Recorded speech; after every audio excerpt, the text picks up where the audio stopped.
mind quality is upekkha, which is usually translated equanimity, or it might also be translated, perhaps in this context, impartiality. So we could understand this as not having partial feelings towards others of preference for this one or aversion to that one, but looking upon all beings equally. And also it's the ability to remain equanimous in face of the suffering and success of others, so that one is not emotionally torn when others undergo suffering. One experiences compassion for them, but one is not sort of torn up inside by their suffering. And when others that one likes experience success or good fortune, one doesn't become overexcited and ebullient, but one maintains a certain tranquility or balance of mind.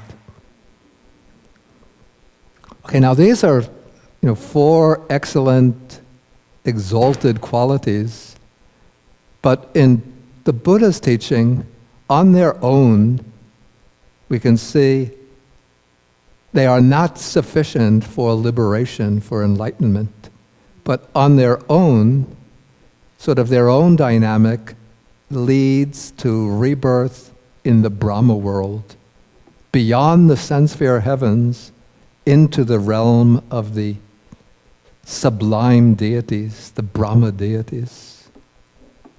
And so since in this sutta, the Brahmin Dhananjani was delighted when he heard the word the Brahma-world, so Sariputta, recognizing this, taught him the path to rebirth in the Brahma-world.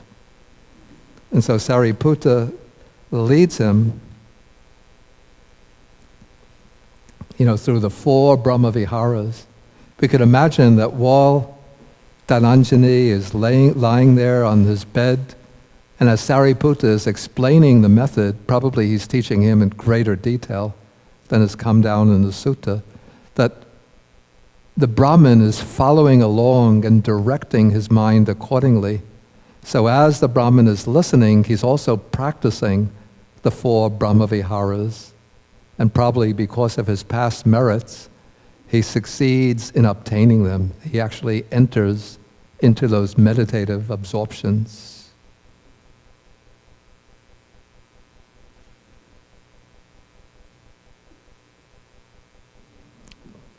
Okay, when Sariputta finishes this discourse on the four Brahma-viharas, then he says, then the Brahmin Dhananjani says to Sariputta, he says, please, Master Sariputta, when you go back to the monastery, pay homage in my name with your head at the Buddha's feet, and tell him that the Brahmin Dhananjani is afflicted, suffering, and gravely ill.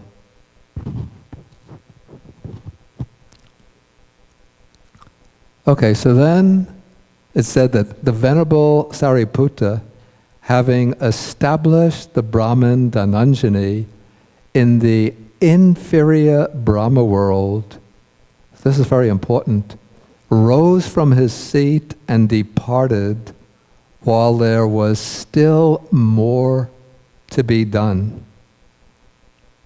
Okay, when the text says that Sariputta established the Brahmin Dhananjani in the inferior Brahma world, the first implication of this is that through his instructions, Sariputta was able to guide the Brahmin into the four meditative states of the Brahma-viharas, so that the Brahmin, while lying there, was actually able to enter into the four meditative absorptions of the Brahma-viharas, which, as I said, those are the karmic causes or the karmic forces that lead to rebirth in the Brahma world.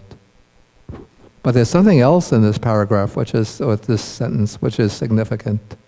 What is it that sort of jumps out from the page?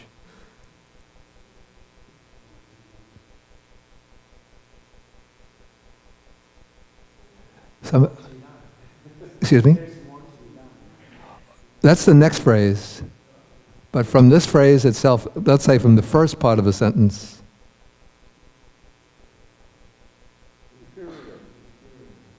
Okay, I heard it. Right, that the Brahma world is called inferior. I think the Pali word here is actually hina. The same word that's used in Hinayana.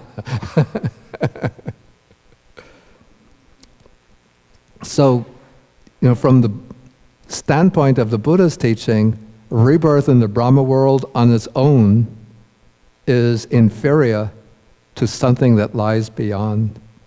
And then the next important aspect of the sentence is indicated by the second phrase, the second clause, that Sariputta departed when there was still more to be done. And what more is to be done, that will be indicated by the rest of the sutta.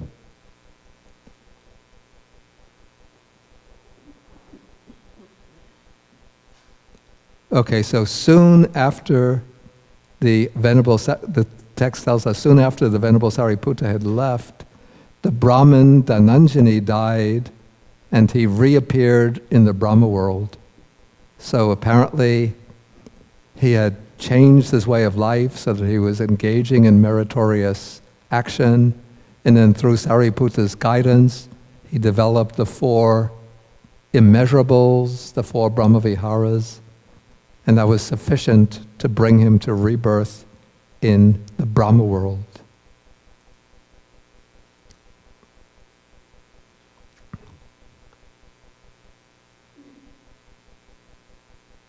Okay, now the Buddha, when this happens, the Buddha addresses the monks and says that Sariputta, having established the Brahmin Dhananjani in the inferior Brahma world, rose from his seat and departed while there was still more to be done.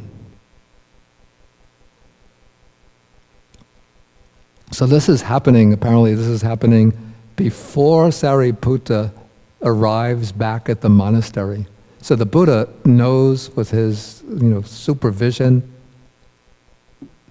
with his superior vision, not supervision in the sense of supervising things, with his superior vision or knowledge, he knows what has taken place. And so this is quite almost a radical step by the Buddha. It's like he's criticizing Sariputta in front of the whole Sangha as having made a mistake. Usually when the Buddha speaks about Sariputta, he's always praising him and says that, Sariputta, there's nothing for which I blame you, nothing for which I criticize you. But here he's criticizing Sariputta in front of the whole Sangha.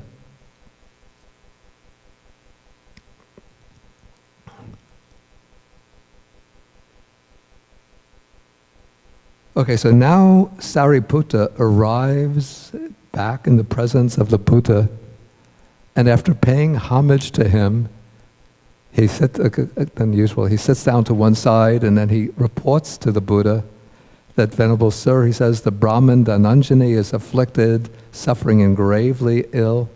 He pays homage with his head at the Blessed One's feet.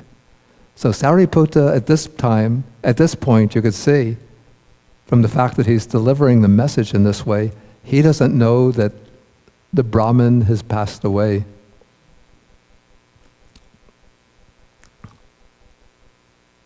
Okay, but now the Buddha is sort of indirectly delivering a reproach to Sariputta. He says, Sariputta, having established the Brahmin Dhananjani in the inferior Brahma world, why did you rise from your seat and depart while there was still more to be done? You see, now the Buddha recognizes that there was still more to be done. So what is the explanation for this? Maybe anybody can give some answer why the Buddha is pointing this out, why he's using this kind of language. Okay, Michael? Yes, this is very confusing for me, but I think Please use that mobile microphone. there's always something more to be done. So the idea that there's something more to be done is almost, in a sense, academic. There's always something more to be done. There's always a higher place. So from that point of view, it's not troubling. But what is troubling to me is the superficial idea, or maybe the very real idea, that the Buddha is actually chiding or reproaching Sariputta. I'm reminded of the of medicine Buddha in the Mahayana tradition, where we have for each person what they're capable of. The hearing and the Dharma is brought to each individual. Wait, I didn't catch the last sentence that you said. I'm sorry? I didn't catch the last sentence you just said. That the idea that each person receives the Dharma according to his own ability to receive the Dharma. And another, it seems to me, although it may be very wrong, the feeling I got was that Sariputta, and I clearly want to cut him some slack here, was giving to the Brahmin what the Brahmin was capable of receiving to the level the Brahmin was capable of receiving it. However, the Buddha doesn't seem to be in agreement with that unless we do some tricks with the language. So I don't know what to say. Okay, maybe somebody else have some idea about this. Okay. Well, okay, let's take Barbara. Barbara here, and then, what is your name? John. Yong, okay. Barbara, you go. I'm reminded of a story of a famous Zen teacher, living American, well, no longer living, but who described the famous being Zen with teacher. What did you say then? Pardon? Then you said no longer living. You said something before that? Well, I meant the famous Zen modern, teacher? But he's no longer alive. Oh, I see. I mean, it's not from hundreds of years ago. But I remember him describing being with his mother on her deathbed. And she was a good old Italian Catholic woman. And so what he did was to say the rosary with her. And I'm kind of on Shariputra's side here, and I'm not sure that the Buddha is necessarily reproaching him. He's more stating the facts. Okay, he is stating the facts. In fact, there isn't a direct reproach. It's not a direct reproach to Sariputta, but he's indicating that Sariputta, he's, in a sense, I'd say he's criticizing. Okay. Or indicating that Sariputta didn't do everything that he should have done. But it also reminds me of, in the news this last couple weeks, of what's going on in Rome, that the Pope Francis has made the statement that atheists, if they live good lives, can be redeemed. And the Vatican, I've never heard of this happening, came out and explained that wasn't the way it was. The Vatican is differing from Pope I see. Francis. The Vatican tried to reinterpret the Pope's words so that they didn't mean what they apparently meant. Anybody else have some idea? That's Yong. We didn't take. Well, I just want to add to what Michael was saying, that I think maybe Sariputta needed to work more. Maybe he wasn't fully awakened yet. Okay. Maybe, I don't know, that's another thing. And also, I'm getting also this whole idea, looking at from hindsight, the history of Buddhism in India, how Buddhism died out because, I guess for many reasons, but the very close relationship between the monastics and the lay people, and how they're so interdependent. If this is a wholesome community, then you might have maybe more wholesome lay people. And Dhananjani seems like maybe was capable of more. And, Actually, and so I don't know. I mean, these are all sort of reading the suttas and kind of inferring this or implying that maybe Sariputta needs to develop more, but also needs to maybe understand the people he's teaching, their capacity. Maybe there was more to be done. Okay, we'll take one more, and then Hello. I'll give my opinion. Just to add on what Yang was saying is, like you were saying earlier, the Buddha had superior vision. Yeah. So maybe with his superior vision, he saw that this Brahmin had more abilities than he could have gone higher. Yeah. Okay. Yeah. So he was probably sad or disappointed that he didn't go as higher. Yeah. Yeah. Yeah. Some of the statements are on the right track. Yeah. Now you see, Sariputta. There are certain first Sariputta, at this point we could say was an arahant.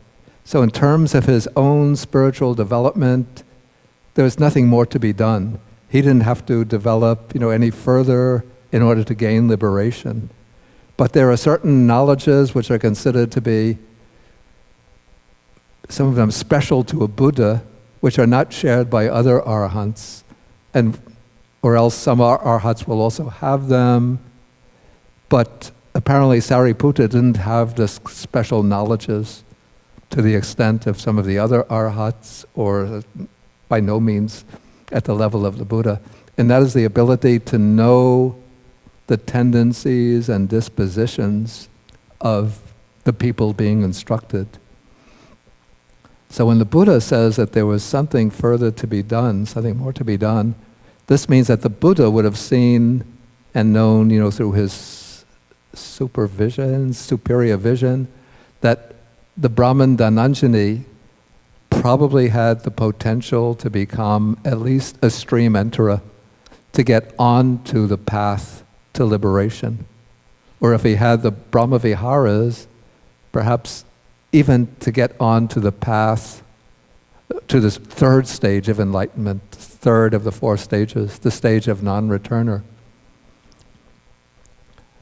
And Sariputta probably, didn't have that knowledge, and so he wasn't able to read the mental proclivities, the seed tendencies in Dhananjani's mind, the deep tendencies.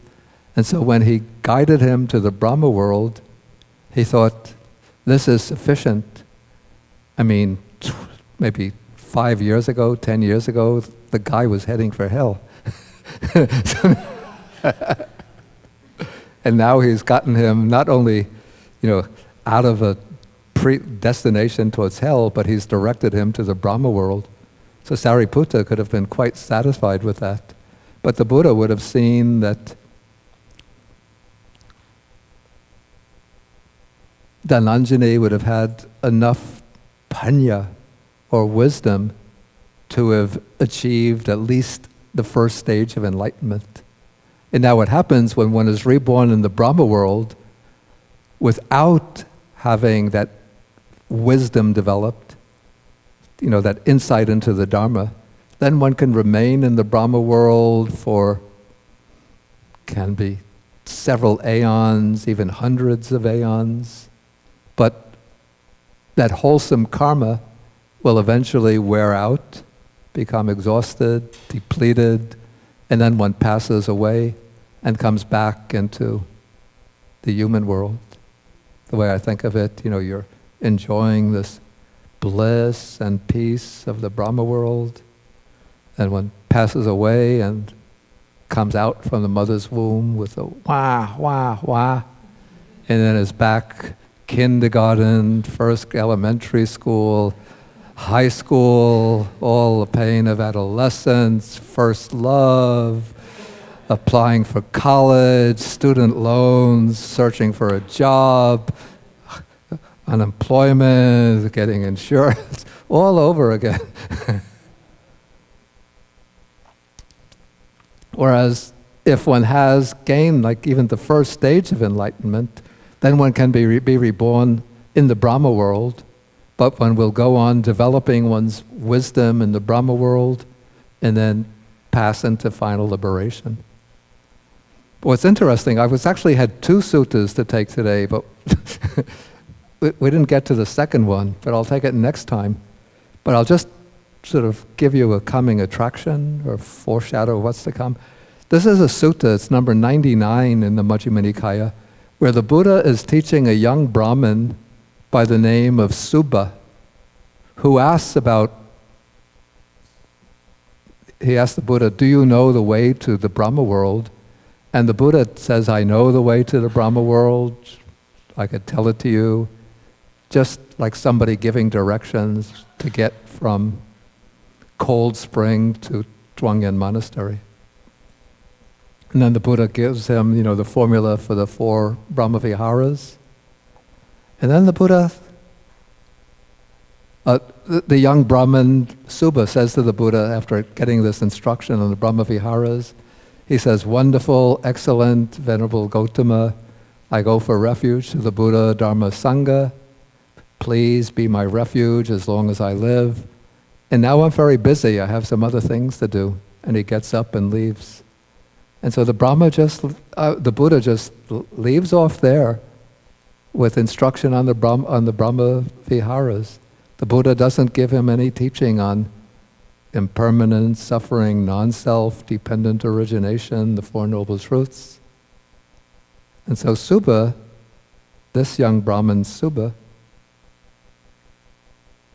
doesn't get the teaching that leads to liberation, but he asked about the teaching for going to the Brahma-world.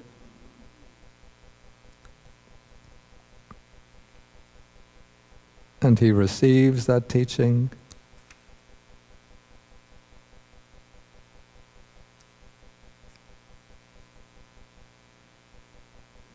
And then he goes for refuge, but then he departs. I don't recall any other sutta in which the Buddha meets with this young Brahmin Subha and then gives him, some deeper instructions that will lead him onto the path of enlightenment. It could be that the young Brahmin Subha, his mind just didn't have those tendency, those propensities. So the Buddha, in this case, he was like the Italian Zen master who taught his Italian mother,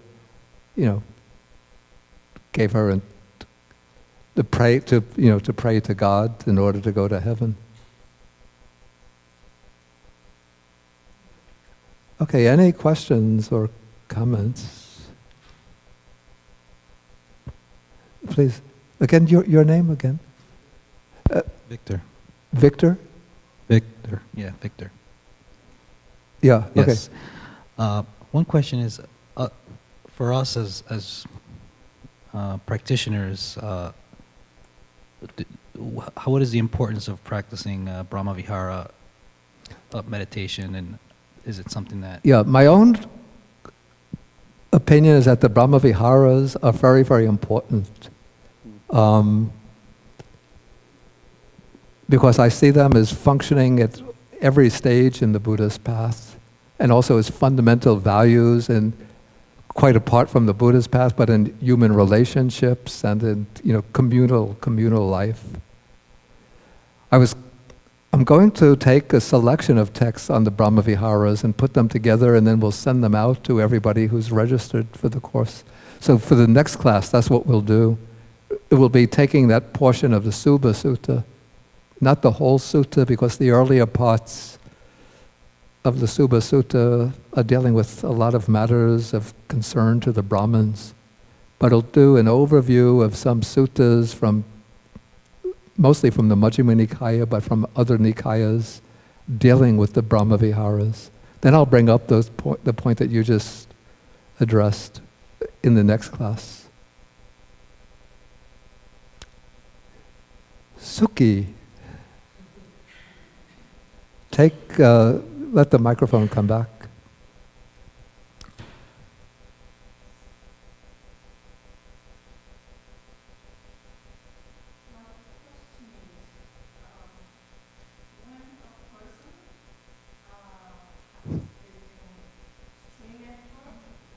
Yeah. Yeah, it's on. I think it's on. Oh, it wasn't on. Okay. When a person is a stream enter and goes to Brahma Loka, yeah. Can he practice further at that Brahma Loka? Okay, the question is, when a person is a stream enterer and then takes rebirth in the Brahma-loka, can he practice further in the Brahma-loka? Yes. Definitely yes. And in that selection of text that I'm going to send out, we'll see that this is the case. From some of the texts, some short suttas in the Anguttara Nikaya affirm that this is what can happen.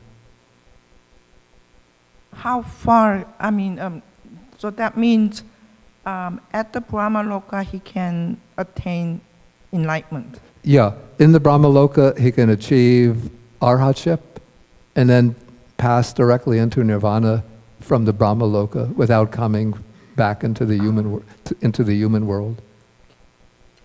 Thank you. If you want to look up in advance, it's Anguttara Nikaya, Book of Fours, one sutta is number 123, then the other sutta I think is number 125. One is concerned with the 4 jhanas, the other with the 4 Brahma Viharas.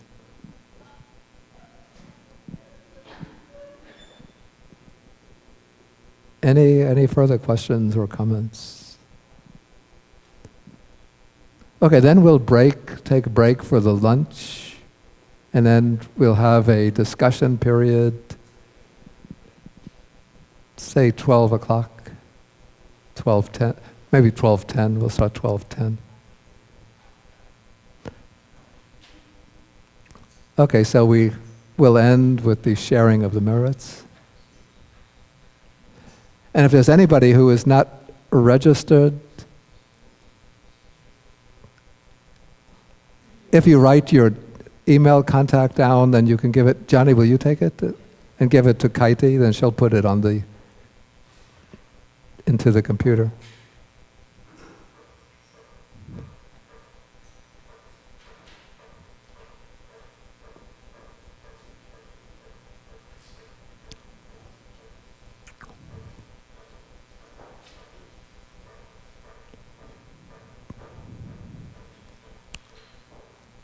Okay. Akasata chabumata deva naga mahitika punyantang anumoditva chirang rakantu sasanang. Akasata chabumata deva naga mahitika punyantang anumoditva chirang rakantu desanang. Akasata chabumata deva naga mahitika punyantang anumoditva chirang rakantu mang parang. Etavata cham hehi sampadang pun sampadang sabe devanumodantu sabba sampati siddhya. Etavata cham hehi sampadang punya sampadang sabbe bhutanumodantu sabba sampati siddhya. Etavata cham hehi sampadang punya sampadang sabbe satanumodantu sabba sampati siddhya. Bhavagopadaya avichihetato etantare satakayupapanna rupya rupicha sanya sanino dukkha pamuchamtu pusantu nibuting.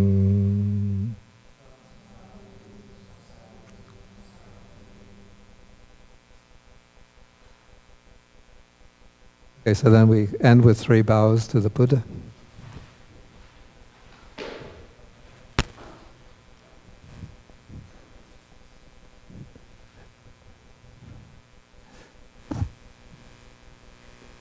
Okay,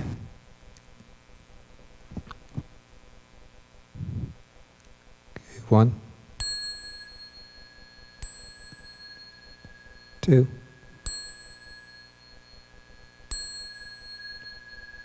3.